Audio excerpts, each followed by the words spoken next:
Welcome to four sides TV. Nalgonda జిల్లా కట్టంగూరు మండలం ఐటిపాముల గ్రామం ఇది. హైదరాబాద్ విజయవాడ ప్రధాన రహదారిపై ఉన్న ఆ గ్రామ పరిధిలోని నాగరగుట్టపై అరుదైన స్పెషల్ స్టోన్స్ ఎప్పటి నుంచో ఉన్నాయి. ఈ రాళ్లు ఇప్పుడు అందరినీ ఆకట్టుకుంటున్నాయి. ఇక్కడ ఉన్న రాళ్లను వేరే రాయితో కొడితే రకరకాల శబ్దాలు వినిపిస్తున్నాయి. ఆ బండరాల శబ్దాలు కిలోమీటర్ వరకు వినిపిస్తున్నాయి. ఆ రాళ్లు ప్రకృతి సిద్ధంగా ఏర్పడటం విశేషం. ఈ వింతను చూసేందుకు నాగరగుట్టకు పర్యాటకులు క్యూ కడుతున్నారు. నాగరగుట్టను పర్యాటక కేంద్రంగా మార్చి మరిన్ని హంగులు సమకూరిస్తే ప్రభుత్వానికి ఆదాయం కూడా వస్తోంది. ఎన్నో ఏళ్ల చరిత్ర కలిగి కాలగర్భంలో కలిసిపోతున్న అరుదైన స్పెషల్ స్టోన్స్ పై four sides TV special report. ఇక్కడ కొన్ని రాళ్ళు రాగాలు పలికిస్తున్నాయి. లక్షలాది రాళ్ళు ఉన్నప్పటికీ ఈ రాళ్ళు మాత్రమే ఎందుకు రాగాల ధ్వనులతో మారుమోగుతున్నాయి? అసలు ఈ రాళ్లకు ఉన్నటువంటి నేపథ్యం ఏంది? అసలు ప్రకృతి సిద్ధంగా వెలిశాయా, లేకపోతే పురాతన కాలంలో ఎవరైనా ఈ రాళ్ళని ఇక్కడ అమర్చారా? దీనికి సంబంధించి అయితే ఇక్కడ ఉన్నటువంటి రాళ్ల చరిత్ర పైన ఎవరైతే పురావస్తు శాఖకు సంబంధించినటువంటి అధికారులు అయితే దీన్ని ఎందుకు పరిగణలో తీసుకోలేకపోయారు? అసలు ఈ రాళ్లకు ఉన్నటువంటి నేపథ్యం ఏంది? తదితర అంశాలతో కూడినటువంటి విషయాన్ని అయితే ఫోర్ సైడ్ టీవీ మీకు అందిస్తూ ఉంది.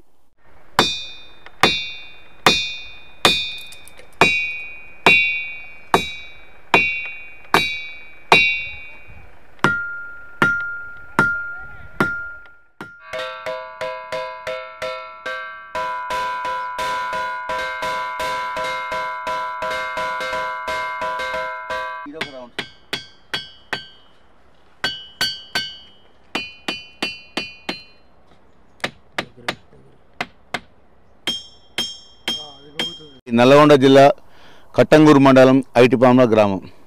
నా పేరు ఇటికల సురేందర్. ఇక్కడ మా గ్రామంలో నగార ఏనే అంటే ఒక రాళ్ళ గుట్ట ఇక్కడ ఉన్నది.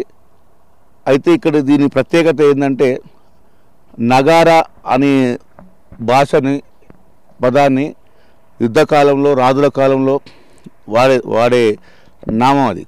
అయితే దీనికి నగార ఏనే ఎందుకు పెట్టారో, ఇప్పుడున్న ఈ గుంటలను ఈ రాయిని శబ్ద కాలుష్యం లేని రోజులలో అప్పుడు ఈ రాయిని వినియోగించి ప్రజలను అప్రమత్తం చేయడానికి ఒక శత్రువులు కానీ ఊళ్ళని దండెత్తే సమయంలో కానీ వాడారని ఈ రాయిని వాడారని చెప్పేసి మా పూర్వీకుల నుండి మాకు తెలిసినటువంటి విషయం. దీన్ని ఒక్కరోజు 2 రోజులు ఒకరిద్దరు కొడితే వచ్చిన ఈ ముద్దలు కావు. దీని రాయిని కొడితే కంచు మోగినట్టు కనకమ్మ మోగున అనే సామెత ఉన్నది. అయితే రాయి ఇక్కడ మేమనేది ఏంటంటే మా దగ్గర ఉన్నటువంటి రాయి కొడితే గుళ్ళో కంచు గంట మోగినట్టు శబ్దం వస్తున్నది. సప్త స్వరాలు పలికే సంగీతం లెక్క విభిన్న రాళ్ళు ఉన్నాయి.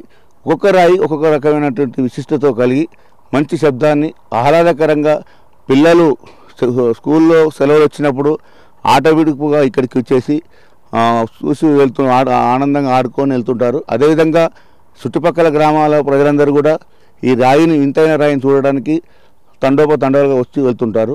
కావున మేము అనేది ఏంటంటే ఇది దీన్ని పట్టించుకునే వారు లేరు. మీ ఛానల్ ద్వారా ప్రభుత్వానికి దృష్టి తీసుకురావాలని చెప్పి కోరుతున్నాం. అదేవిధంగా మా గ్రామంలో తెలంగాణ సాయుధ రైతాంగ పోరాట కాలంలో శబ్ద కాలుష్యం లేని రోజులలో ఇక్కడికి ఇచ్చేసి గెరిల్లా మన రథాకారులు దండెత్తిన సందర్భంలో కూడా ఈ రాయిని వాడారని చెప్పేసి మా పూర్వీకులు చెప్పడం జరిగింది. దీన్ని ఇక్కడ కొట్టగానే ప్రజలందరూ కూడా అప్రమత్తమయ్యారని చెప్పేసి ఉన్నది. దీన్ని ఎక్కడ కూడా హంపీలో ఇలాంటి శబ్దాలు చేసే స్తంభాలు ఉన్నాయి. హంపీకి ఇక్కడికి సంబంధం. అదేవిధంగా పిల్లలమర్రి దేవాలయంలో కూడా ఇక్కడి నుంచి తీసుకుపోయి అక్కడికి రాళ్ళ సంపద విగ్రహాలు తయారు చేశారా అనేది కూడా ఒక చర్చ జరుగుతూ ఉంది. దీన్ని ఏదైనా మన శాస్త్రవేత్తలు పరిశోధించి దీన్ని అన్యాక్రాంతం కాకుండా దీన్ని పరిరక్షించాల్సిన బాధ్యత తెలంగాణ గవర్నమెంట్కు ఉన్నది. పాత గవర్నమెంట్ పట్టించుకోలేదు. ఇక నుంచైనా ఈ రాళ్ళ సంపదను, ఈ చరిత్రను, కొత్త చరిత్రను తెలంగాణలో ఈ అంశాన్ని కూడా చేర్చాల్సిందిగా మీ టీవీ ద్వారా కోరుకుంటున్నాను. నా పేరు సైదుల్ అండి. మాది ఐటిపాముల గ్రామం. మా గ్రామంలో ఈ నగారేయన్ అంటారు దీన్ని. ఈ నగారేయన్లో మా చిన్నతనం నుంచి చూస్తున్నాం, మా ముత్తాతల కానీ చూస్తున్నాం. చాలా రకమైనటువంటి విశిష్టమైనటువంటి రాళ్ళు ఉన్నాయి. ఒకదాన్ని కొడితే రాయి లెక్క, ఒక్కొక్క దాన్ని కొడితే ఇనుము లెక్క, ఇంకో దాన్ని కొడితే కంచు లెక్క మోగుతున్నాయి. ఇది యూత్ మొత్తం ఇక్కడికి వచ్చి సెలబ్రేట్ చేసుకుంటారు. పక్కనే చెరువు ఉన్నది. ఆహ్లాదకరమైన వాతావరణం ఇక్కడ నెలకొన్నది. ఇక్కడ అనేక సందర్భాల్లో, పర్వదినాల్లో, పండుగలలో ఫ్యామిలీస్ అందరూ వచ్చి ఇక్కడ ఎంజాయ్ చేస్తుంటారు.